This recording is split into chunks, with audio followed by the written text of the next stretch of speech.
What's good, people, and welcome back again on the channel. How are you all doing today? Thank you so much for your constant support. If you're coming from the main channel, I see you and appreciate you. Please make sure you smash the subscribe button here as well. And if you just come across this video just from the blues, I see you as well, and don't take this for granted. Thank you, and I love you guys. In today's video, we are going to be talking about what the Black people are saying about the video that I shared a few days ago. Few days ago, I shared a video about a Black American lady who sent out a question to Asian American people, telling them to speak about what they were being told at home about Black people and why they hate Black people so much. It's a very good conversation. It can be tough for them, or it might come off as a very overwhelming or tough conversation for them, because not so much Asian people actually share their thoughts in the comment section. Like, I would have loved them too, because I was not the only one expecting their response. I shared some Asian people who talked about it in the first part, so if you have not checked it out, go check it out. There are more Black people who join in the conversation, who had spoken about their thoughts, their experience with Asian people, and why they think Asian people hate Black people. So this is going to be what the Black people are saying about this Black lady's question. And without wasting so much time, let us just get right into it. Yo, what's up? I got a question, and I hope I end up on the wrong side of TikTok. Okay, so she basically says she wants to know from Asian people why Asian people seem to have such a distaste for the Black community, and what has their parents been teaching them or ingraining in them that really makes them feel this way. I know I'm not Asian, but the answer is actually quite simple, and I know we all already know it. There's a top, there's a middle, and there's a bottom to this hierarchical society. White people, whiteness, white beauty standards, that's at the top. In order for there to even be a top, there has to be a bottom. In order for people to be rich, people have to be poor. In order for white people to be great or better, they have to be being better than somebody else. And even more than that, there has to be somebody who's the worst, right? Somebody who everybody has to want to be like, and somebody who everybody has to make sure that they're not being like. And quite honestly, it's easier to put us in that position since we have the darkest skin. We have a certain type of, we look just, phenotypically, we look the most unique, right? So in reality, it's just white people saying, okay, if you are close to whiteness, we'll socially accept you a little bit more. You can vote, you can have some land, maybe not your women, but you can have a little bit, maybe not as much as us, of course, but just a little bit to, help you engage in keeping us at the top. Because as long as you don't want to be at the bottom, you'll do anything to keep yourself in the middle. Pretty much, as long as you don't want to be poor, you'll keep going to that bullshit job that doesn't pay you enough because you don't want to be poor. And you'll even look down on people who don't work or might be homeless or who work fast food jobs, even though you are very well aware how difficult it is to get a job, how difficult it is to keep a job, how jobs don't pay you well, how jobs don't treat you well. So it's all a system. You see what I'm saying? And it's all actually connected. Even just what I said with the work is connected to, because it's all one big system. But the gist of it is, somebody has to be at the bottom in order for people to be at the top, and those in the middle want to stay as far away from the bottom as they can to feel safe and superior. So in order for them to do that, they have to cast stones downwards. They have to hold us down. They have to separate and distance themselves from us. They're not looking for our validation. It's the same thing that Black men do. Unfortunately, that's why they don't like Black women, and that's why they want a white woman. That's why they feel the most successful when they have a white woman, because they want the top's validation. They want to feel closer to the top. Give me the right answer. Asian Americans, why y'all don't like us for real? So I really wanted to stitch this video because I feel like this is an extremely important conversation to have, and I also feel like it's going to be a healing experience for me. So if you see me bouncing from my computer screen to my phone screen, it's because I have a lot of notes. So let's go. A lot of the racism experienced in Asian society, mainly around Black people, is because it is spread down from generation to generation. The stigmas that were taught at home was that if you were hanging out with Black people, you were basically signing your life away to a life of gang violence, gang life, and just your future would be prison time. And a lot of my Asian aunties and Asian grandmas and stuff, whenever we would walk around the stores, or whenever we would walk anywhere in public, if they saw an Asian person, they would try to like go to the other side of the street, or they would try to hold me closer. And I never understood why, because most of the love that I experienced was from my Black side. And so even to this day, I communicate more with my Black side of my family, and I really have no idea who my cousins are on my Asian side. I don't have a relationship with my uncles, my aunt, nothing of that nature. And it's not because of the fact that I don't like them or don't prefer them. It's just their way of life is completely different than mine. And growing up, my mother, who was Lao, and my father, who was Black, they taught me to love people equally, and it's just something that I hold deep in my heart, and I feel like everyone should respect that and basically follow that moral compass. And so I never experienced racism from them. It was only when my mother would bring me around to her Asian side of her family, or even when she introduced me to the Lao church. That's where most of my trauma came from. When I was younger and I started doing the Lao dancing because my mother did it when she was young, she wanted to pass it down to me, I was happy to do it, but I experienced a lot of social anxiety because I would overhear from older aunties and older grandmas that, she has too much hips, she's moving away too much in her lower region because of the fact that I was built curvy, and it wasn't pleasing to see. And so like I told my mom when I was older, like I wanted to stop because of the fact that I didn't want to receive these type of comments anymore. And it was detrimental to me as a kid because I'm like, why are they saying it to me, but they're not saying it to my fellow Asian dancers, or my fellow Asian friends who were dancing with me. They never even got those type of compliments, or not compliments, excuse me, but those type of comments. It was just only me. And then my mom told me, it's because like since I kind of took some of my dad's DNA, like I'm built curvier than most Asian women. And like now I'm just like, I'm fine with my body, I love my body. But at a younger age, it made me become very cautious of what I ate.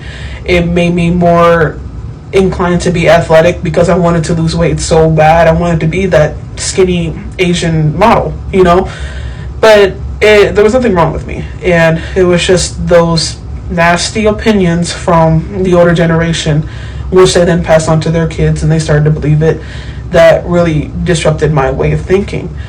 Another experience was when was mainly in the church. Every time I would come around, I would be called kakdam, which was Black person or half breed, or I would be praised for eating Lao food, and like I would be stared at for eating Lao food because they thought that I was only, and then they had said this, like that I was only supposed to eat like fried chicken and watermelon, and they would make jokes about it. And like at a young age, I'm just like, they're praising me for eating this food, so I felt good, but I didn't know why. Like, why were they praising me for eating food, And I was just happy that someone was, acknowledging me, and I felt like I was being accepted. But in all reality, I was being, racially targeted. And when I didn't realize this until and most of these things happened at my young age, I didn't realize it until I turned probably, I want to say 16 and older, is when I really started to find my voice and find my understanding on what was really going on. And it was such a confusing time for me. And I would see like these Asian aunties and even people who were in their late 30s coming up to me and like, oh, you eat that, or oh, you know how to eat sticky rice, or you know how to eat tamahung and stuff like that, and oh, let me show you, this is how, you sure you know how to eat that, or do you know how to pick up rice? And it was just like, my mom's Asian, that's all we eat at home. And my dad loves Lao food, and like he only cooked probably like once or twice a year, if that, and it was mainly like grilling and stuff. But my mom was the main person who would cook in our house, and it was just like weird to get these comments, but it was also something that I was like, oh man, they're praising me, so I'm probably doing something right. But in all reality, it was just very, very degrading and demeaning. It was disgusting. And I have so many experiences, but one last thing to just basically close this out. The last one that really hurt me was when I would find out that my Asian friends would be getting these invites, especially from the church people, to like go and play and grill at, you know, a park or something, or go watch a movie, or come to like Bible study and stuff. And I would never get a phone call. I would never get a phone call, text message, and I just felt very sad. And I would only find out about these gatherings from my friends at the time. They're not my friends anymore, but my friends at the time. And I'm just like, oh, well, I mean, at least they're inviting me, you know, so maybe I should go. And then when I would go, I would just be treated so bad. Nobody would really acknowledge me. Most of the time, like, you know, growing as a Asian woman, you're supposed to kind of help in the kitchen, and I really wanted to because I love cooking, and I never got called to do that. And it was basically, my mom would explain to me when I got home, because I would cry all the time. My mom would explain to me, like, you know, it's because you're different to them, but you're not different to me. And she would explain, like, you know, they have always been like that towards your dad. They have always been like that towards his kids, and it's because he's black. And she would explain to me, like, you know, trying to shun it off. But I mean, as a kid, it hurt a lot. And I feel like, I hope I didn't get off topic, but I feel like a lot of the racism that is in the Asian society is because they want to be so determined to be accepted, and they don't want their kids to basically hang out with people which the world hates, you know. Like right now we're seeing laws being changed to target black people, and it's disgusting. Like I just feel like society as a whole has just lost their mind, and Asian people are just scared to support black people because of the fact that they don't want to be targeted next. But at the end of the day, we're still both minorities, and we should be supporting each other. If we came together, we would make so much more income and so much more opportunities for the younger generation that I feel like that needs that opportunity to be able to succeed. And they're just scared. That's really what it is. Like, I feel like all the racism that's taught in Asian homes is because they're scared. I don't know if it's necessarily jealousy or anything like that, but I know for a fact it's fear.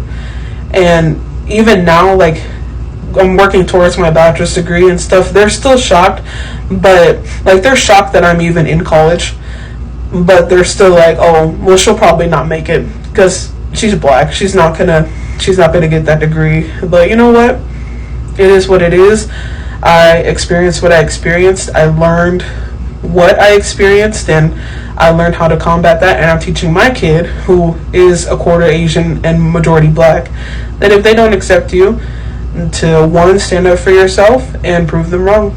So I hope my story gives some insight to people, and I really hope that a lot of people speak out on this topic, because it's important. And quite frankly, it's confusing because I don't understand where this stigma comes from. But please share my video, you know, like my video, leave me some comments. If you want more of my experience, let me know. But anyone who's watching this who is has a similar story to mine, or just has something in general, bring awareness to that. That's where, you know, social media comes into play. We spread our word faster through this app and through any other applications. But I hope you like my story. Let me know. Asian Americans, why y'all don't like us for real? And no, it's not all. It is both predictable and disappointing that there are responses to that original video deflecting, saying things like, oh, it goes both ways, or actually we hate each other more. And I just find that disingenuous. So let me tell you my experience about what was said, and not so much what was said, but what didn't even need to be said in my household, because I had the opportunity to have my own, well, not the opportunity, the unfortunate opportunity to have my own experience. When I was in the 6th grade, a new girl came to school. She came a couple of days late, so maybe the beginning of September when school started in August. The teacher told us that she was coming from another country, she didn't speak English, and she would need a friend to help her adjust, find her way around, call home, and let them know what we did every day, blah, blah, blah. So I, being the kid that I am, I volunteered. So she comes, and over the course of several weeks, we obviously become friends. We both got our own Korean English dictionary. We're kind of able to like talk to each other. I love talking in class. I was allowed to talk during lessons because I had to tell her what was going on. Mostly by flipping through a book and like pointing the words out when we had breaks. Like I remember she was teaching me how to draw anime characters, and I had never seen anything like that before. So fast forward to mid to late October. This has been probably like 6 or 7 weeks that we've been hanging out. I have a birthday party and I'm having a slumber party. I am so excited. I invite all of my friends from Girl Scouts, friends from church, family, cousins, just inviting whoever I want. So day of the party, she is the first to arrive. Obviously, everyone else was on CP time. So she gives me this little white doll, and I'm just like, okay, thank you, though. But I mean, I accepted it graciously, but I should have noticed that was a red flag, that she didn't realize what was happening. So hours go by, parties rolling on, people are coming in, and I notice she's missing. All my friends are here. We haven't even got to the part where it's cake cutting time. We're just playing games. But it is nighttime, and I don't know where she is. So I go look for her, and she is crouched on the floor in the corner in my dad's office crying. And I try to, sit next to her and ask what's wrong, and she scoots away. She's just like, black belt. I have black belt. Black belt. She just keeps saying black belt over and over again. And I'm like, okay, girl, I got a green one. Okay. And she's just crying uncontrollably. She's like very fearful. And I get the phone and I call her aunt. I mean, at this point, I practically know her aunt's number by heart. So I call her aunt, put them on the phone. I don't understand what's being said, but her aunt comes and picks her up and she leaves. And I'm thinking like maybe she got her period or something. And I go back to the party. I have fun. And the next day, after all my friends have left, my parents tell me like, I think she thought you were white. She thought you were white because you have light skin. At the time, I had very long hair.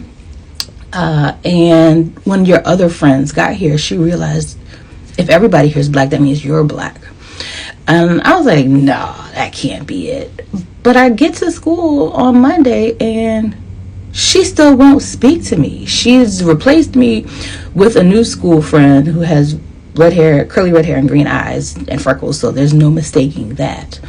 And she just won't speak to me anymore. So when people say it goes both ways, I find it very hard to believe that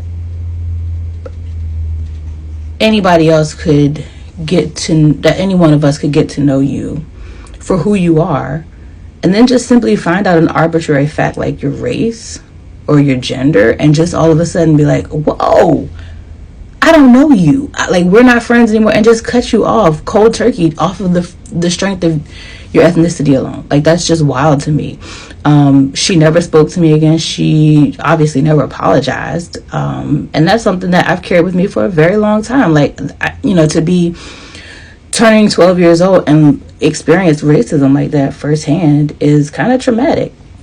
So it doesn't go both ways, right? What do you guys think about what they all said? I love the way the very first lady analyzed every single thing. And this was the same thing I said in the very first part that I shared with you guys. These people just wanted to be close to the people that they think the world like presents as perfect.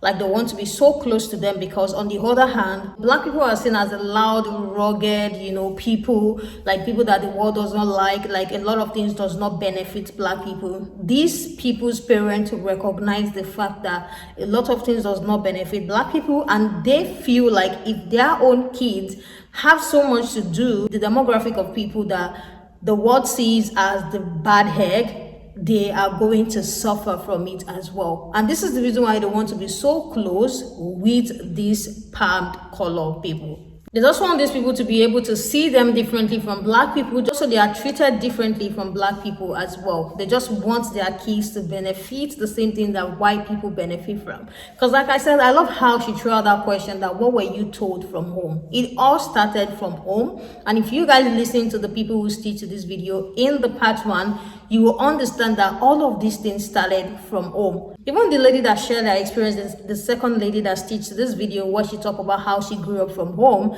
and when they invite her to the gathering, they will not let her do certain things, and her mom will be the one to tell her that they see you differently, I don't see you differently. It all started from home. It all started from home for these kids who see this lady differently. Their parent had told them that, oh, she's black, she's not fully Asian, she's half-breed, she's this and that. They started calling her names. These people just want to be close to the people they think are in power, just so they can benefit from the power. It's so funny because these same people they want to benefit from will throw them into the bin at any inconvenience. I'd like to hear your thoughts in the comment section. Let me know what you think about what they said in the comment section, and if you want to have a glimpse of what some Asian people said about this same video, I will urge you to go watch the part 1 so that you can know where this video all started from. Thank you all so much for being part of this video. If you have not subscribed, please do so before you go, and turn your bell notification on. I will see you guys in the next one. Bye, and I love you guys.